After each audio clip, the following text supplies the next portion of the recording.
The idea sounds almost too good to be true. You invest your money, go about your daily life, and every few weeks or months, cash appears in your account without selling your investments. No clocking in, no overtime, no trading every day. Just businesses paying you simply because you're one of their shareholders. This dream has inspired millions of investors around the world. But here's the part that many YouTube videos leave out. Living off dividends isn't just about buying a few high-yield stocks and waiting for the money to roll in. It's about understanding how dividend investing really works, how much capital it actually requires, and why focusing only on the highest yields can sometimes lead investors into costly mistakes. If your goal is financial freedom, this is one of the most important concepts you'll ever learn. Dividend investing has become one of the most popular long-term wealth-building strategies because it offers something many people value more than anything else: predictable income. Instead of relying solely on a salary, dividend investors aim to build a portfolio of businesses that regularly share a portion of their profits with shareholders. Over time, that income can supplement your earnings, help fund retirement, or in some cases even replace employment income entirely. However, there is a major difference between earning dividends and living off dividends. Today, we're going to break down exactly how dividend investing works, how to estimate the portfolio size needed to generate meaningful income, the biggest mistakes investors make, the advantages and disadvantages of this strategy, and why patience is often the single most important ingredient for success. One of the biggest misconceptions I hear from investors in the United States is that living off dividends simply means buying a few stocks with the highest dividend yields and waiting for the payments to arrive.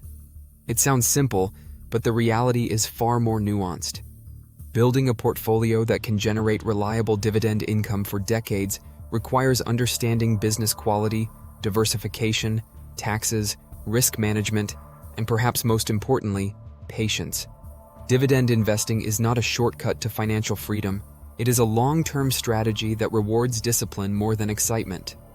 First, it's important to understand what a dividend actually is. A dividend is a portion of a company's profits distributed to shareholders. When you own shares in a company like Coca-Cola, Johnson & Johnson, Procter & Gamble, PepsiCo, Realty Income, Chevron, or ExxonMobil, you're not just hoping the stock price goes up, you actually own a small piece of that business. If the company earns profits and decides to return part of those profits to shareholders, you receive a dividend payment. Many of these companies have been paying dividends for decades, and some have increased those payments every single year for more than half a century. However, dividends should never be viewed as free money. The payment comes from the company's earnings, and on the ex-dividend date, the share price often adjusts downward by approximately the amount of the dividend. In other words, dividends are simply one component of your total return alongside capital appreciation. This distinction is important because it reminds investors that the real goal is owning profitable businesses that continue creating value over many years, not simply collecting the largest dividend available today. One question nearly every investor asks is, how much money do I actually need to live off dividends?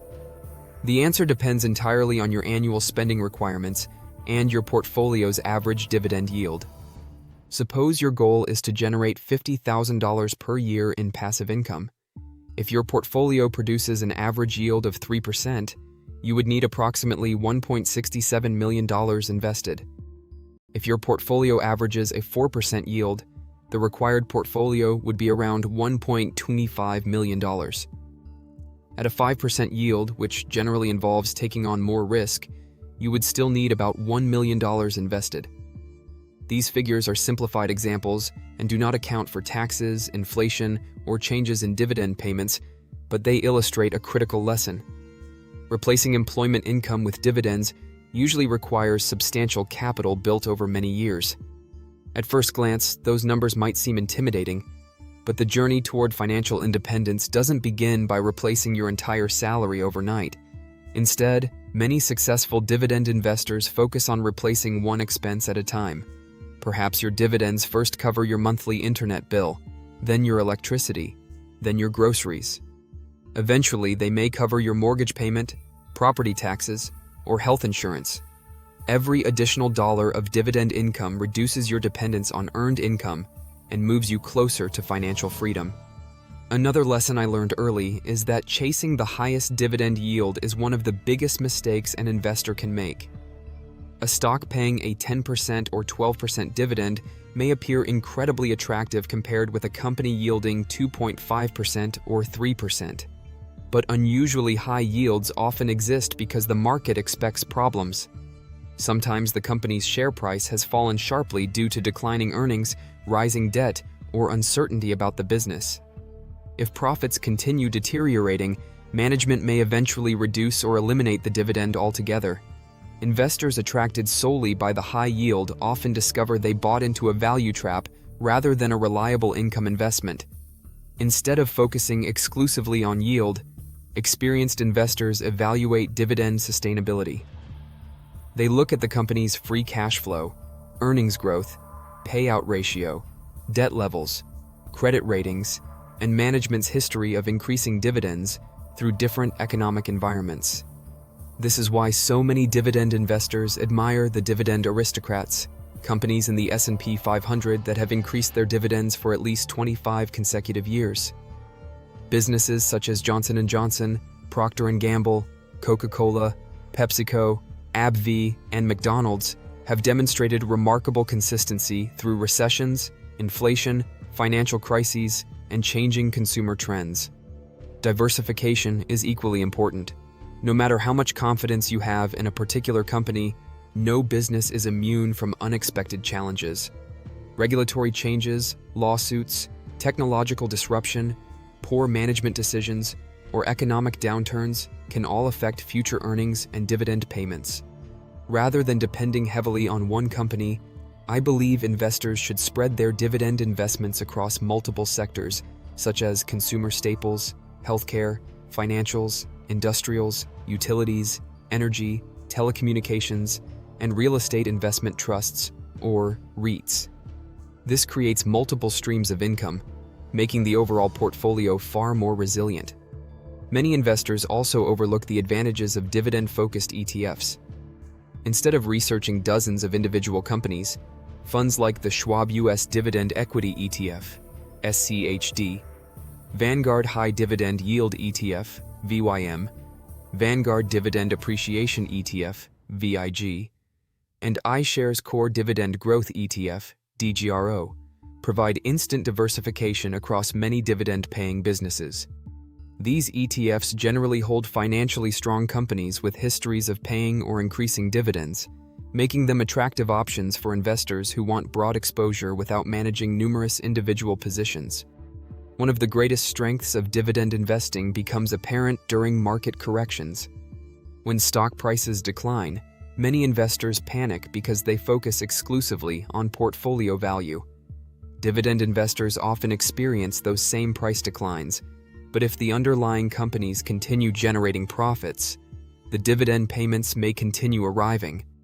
Those cash distributions can then be reinvested to purchase additional shares at lower prices. Over long periods, this process accelerates compounding because every reinvested dividend purchases more shares, which in turn generate even larger future dividends. This is one of the most powerful engines of long-term wealth creation. Taxes are another important consideration for U.S. investors. Qualified dividends are generally taxed at favorable long-term capital gains rates, while ordinary dividends are taxed as regular income. Holding dividend-paying investments inside tax-advantaged accounts such as Roth IRAs, traditional IRAs, or 401k plans can improve long-term results by reducing or deferring taxes, depending on the account type and individual circumstances. Investors should understand how different accounts affect dividend taxation when building an income strategy. Another important concept is inflation. Many people assume that once they reach a certain level of dividend income, their financial journey is complete. But if inflation averages 2% to 3% per year, the purchasing power of that income gradually declines. This is why dividend growth can be just as important as dividend yield. Companies that consistently increase their dividends every year help investors maintain and potentially increase their purchasing power over time. A business yielding 2.5% today, but growing its dividend by 8% annually, may ultimately generate much higher lifetime income than a company paying a static 6% yield. Perhaps the biggest mindset shift during my investing journey was realizing that dividend investing isn't about collecting payments. It's about owning exceptional businesses. Every dividend deposit represents your share of profits generated by companies employing thousands of people, developing innovative products, serving customers around the world, and expanding their operations year after year. Instead of viewing stocks as numbers on a screen, you begin seeing yourself as a partial owner of productive enterprises. Ultimately, living off dividends is absolutely possible, but it requires realistic expectations, disciplined investing, diversification, and patience. There is no magic stock that instantly creates financial independence. Instead, wealth is built gradually by consistently purchasing quality businesses, reinvesting income during the accumulation phase, avoiding unnecessary risks, and allowing compound growth to work over decades. The investors who succeed are rarely the ones chasing excitement. They are the ones who remain committed to a proven strategy through every market cycle. That's the true secret behind building a dividend portfolio capable of generating income not just for a few years, but potentially for the rest of your life. Dividend investing remains a popular strategy in 2026 as investors continue seeking reliable income alongside long-term capital growth. Companies with strong cash flows and consistent shareholder returns continue attracting interest despite changing interest rate expectations. Major dividend-paying businesses such as Johnson & Johnson, Procter & Gamble, Coca-Cola, PepsiCo, McDonald's, AbbVie, ExxonMobil, Chevron, and Realty Income continue to be closely followed by income-focused investors due to their long histories of dividend payments and, in many cases, regular dividend increases.